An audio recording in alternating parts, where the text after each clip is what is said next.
അപ്പോൾ ഇന്ന് ഞാൻ അടുത്തൊരു ചാപ്റ്ററുമായിട്ടാണ് വന്നിരിക്കുന്നത്. NIOS പൊളിറ്റിക്കൽ സയൻസിൻ്റെ ചാപ്റ്റർ 21 പൊതുജന അഭിപ്രായവും സമ്മർദ്ദ ഗ്രൂപ്പും. ഓക്കെ, ഈ ഒരു ചാപ്റ്ററിനകത്ത് കുറച്ച് കാര്യങ്ങൾ, അതായത് നമ്മൾ നേരത്തെ പോലെ തന്നെ വളരെ സിമ്പിൾ ചാപ്റ്ററാണ്, അധികം ഒന്നും പഠിക്കാനായിട്ടില്ല. പക്ഷേ ഞാൻ പറയുന്ന കാര്യങ്ങൾ പഠിച്ചിട്ട് പോവേണ്ടതാണ്, കാരണം അതിൽ നിന്നേ ക്വസ്റ്റ്യൻസ് ചോദിക്കത്തുള്ളൂ. ഓക്കെ, അപ്പോൾ നിങ്ങൾ എൻ്റെ വീഡിയോ ഫസ്റ്റ് കാണുന്നുണ്ടെങ്കിൽ ഒന്ന് സബ്സ്ക്രൈബ് ചെയ്ത് ഒന്ന് സപ്പോർട്ട് ചെയ്തേക്കണം കേട്ടോ. അപ്പോൾ നിങ്ങൾക്ക് വീഡിയോ ഇഷ്ടമായിട്ടുണ്ടെങ്കിൽ ഫ്രണ്ട്സിനൊക്കെ ഒന്ന് ഷെയർ ചെയ്യണേ. നിങ്ങളുടെ കമൻസും കാര്യങ്ങളും താഴെ കമൻറ്റ് ബോക്സിൽ രേഖപ്പെടുത്താം. എന്തെങ്കിലും നോട്ടോ കാര്യങ്ങളോ വേണമെന്നുണ്ടെങ്കിൽ മുകളിൽ എൻ്റെ ഇൻസ്റ്റഗ്രാം ഉണ്ട്, അതേപോലെ തന്നെ വാട്സപ്പ് ഗ്രൂപ്പുണ്ട്, നിങ്ങൾക്ക് മെസ്സേജ് ചെയ്യാം. ഓക്കെ, ഫസ്റ്റ് നമുക്ക് നോക്കാം എന്താണ് പബ്ലിക് ഒപ്പീനിയൻ. പബ്ലിക് ഒപ്പീനിയൻ എന്താണെന്ന് വെച്ച് കഴിഞ്ഞാൽ പൊതുജനങ്ങളുടെ അഭിപ്രായം.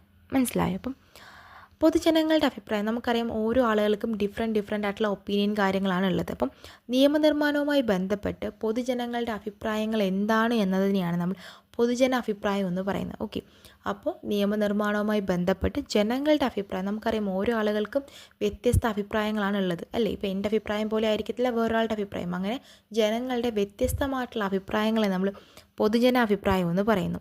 ഇങ്ങനെ പൊതുജനങ്ങളുടെ അഭിപ്രായങ്ങൾ വഴി നമുക്ക് ഗവൺമെൻറ്റിന് എന്താണ് ശരിയായിട്ടുള്ള രീതിയിൽ കാര്യങ്ങളെല്ലാം കൈകാര്യം ചെയ്യാനായിട്ട് സാധിക്കുന്നുണ്ട്. മാത്രമല്ല പുതിയ നിയമങ്ങൾ നിർമ്മിക്കാനായിട്ട് സഹായിക്കുന്നുണ്ട്. നമ്മുടെ അവകാശങ്ങൾ, നമ്മുടെ സ്വാതന്ത്ര്യവും സംരക്ഷിക്കാനായിട്ട് സഹായിക്കുന്നുണ്ട്. അന്താരാഷ്ട്രമായിട്ടുള്ള പ്രശ്നങ്ങളും കാര്യങ്ങളെല്ലാം പരിഹരിക്കാനായിട്ട് സാധിക്കുന്നുണ്ട്. ജനനന്മയ്ക്ക് ഓരോ കാര്യങ്ങൾ ചെയ്യാനായിട്ട് സഹായിക്കുന്നുണ്ട്. അപ്പം ഇത്രയും കാര്യങ്ങളാണ് നമ്മുടെ പബ്ലിക് ഒപ്പീനിയനുമായി ബന്ധപ്പെട്ട് നമുക്ക് നോക്കാനുള്ള കുറച്ച് കാര്യങ്ങൾ. ഇനി ഈ ഒരു ചാപ്റ്ററിൽ ചോദിക്കുന്ന ഒരു ക്വസ്റ്റ്യനാണ്, what is the significance of public opinion. Public ഒപ്പീനിയനെ സ്വാധീനിക്കുന്ന കുറച്ച് കാര്യങ്ങൾ എഴുതുക എന്നൊരു ക്വസ്റ്റ്യൻ ചോദിക്കും. ഇതിൽ നിന്ന് ഈ ക്വസ്റ്റ്യനെ ചോദിക്കത്തുള്ളൂ. അപ്പോൾ നിങ്ങൾ എന്തെഴുതണം, എന്താണ് പബ്ലിക് ഒപ്പീനിയൻ എന്ന് എഴുതണം. മുകളിൽ ഞാൻ പറഞ്ഞിട്ടുള്ള കാര്യങ്ങളുണ്ടല്ലോ അതേപോലെ അങ്ങ് എഴുതി വെച്ചാൽ മതി.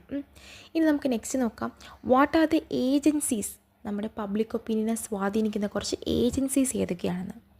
ഏതൊക്കെ ഏജൻസിയാണെന്ന് ചോദിച്ചാൽ നമ്മൾ ഈ ആളുകളുടെ അഭിപ്രായം എന്താണെന്ന് ബാക്കിയുള്ള എല്ലാ ആളുകളിലേക്കും എത്തിക്കുന്ന ഏജൻസീസ് ഏതൊക്കെയാണെന്ന് ചോദിച്ചാൽ, ഒന്ന് political socialization, 2 press, media, films, radio, television, political parties. അപ്പം ഇവരുടെയൊക്കെ എന്താണ് സഹായത്തോട് കൂടിയിട്ടാണ് ഓരോ ആളുകളുടെയും അഭിപ്രായങ്ങൾ ബാക്കിയുള്ള ആളുകളിലേക്കും മറ്റുള്ള ജനങ്ങളിലേക്ക് എത്തിക്കുന്നത്. ഇത്രയും കാര്യങ്ങളെ ഈ ഒരു ചാപ്റ്ററിൻ്റെ അകത്ത് നിന്ന് പഠിക്കാനായിട്ടുള്ളൂ. പിന്നെ ചോദിക്കാൻ ചാൻസ് ഉണ്ട്, എന്തൊക്കെ ഹിൻഡ്രൻസാണ് നമ്മുടെ പബ്ലിക് ഒപ്പീനിയനെ തടസ്സമായിട്ട് ബാധിക്കുന്നത്, അല്ലെങ്കിൽ എന്തൊക്കെ ഹിൻഡ്രൻസാണ് അല്ലെങ്കിൽ എന്തൊക്കെ തടസ്സങ്ങളാണ് നല്ല രീതിയിലുള്ളൊരു പബ്ലിക് ഒപ്പീനിയനെ ബാധിക്കുന്നത്. ഒന്നാമത്തെ കാര്യം നിരക്ഷരത.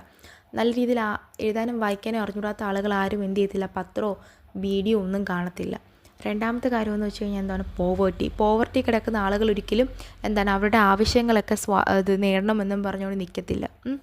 അത് മാത്രമല്ല എന്താണ് ഇത് പോവർട്ടി വരും, അതേപോലെ തന്നെ അക്ഷരാഭ്യാസം ഇല്ലായ്മ വരും, മാത്രമല്ല താല്പര്യക്കുറവ് വരാം. അങ്ങനെ കുറേ ഫാക്ടേഴ്സാണ് നല്ല രീതിയിൽ പൊതുജന അഭിപ്രായത്തെ ബാധിക്കുന്ന കുറച്ച് കാര്യങ്ങൾ.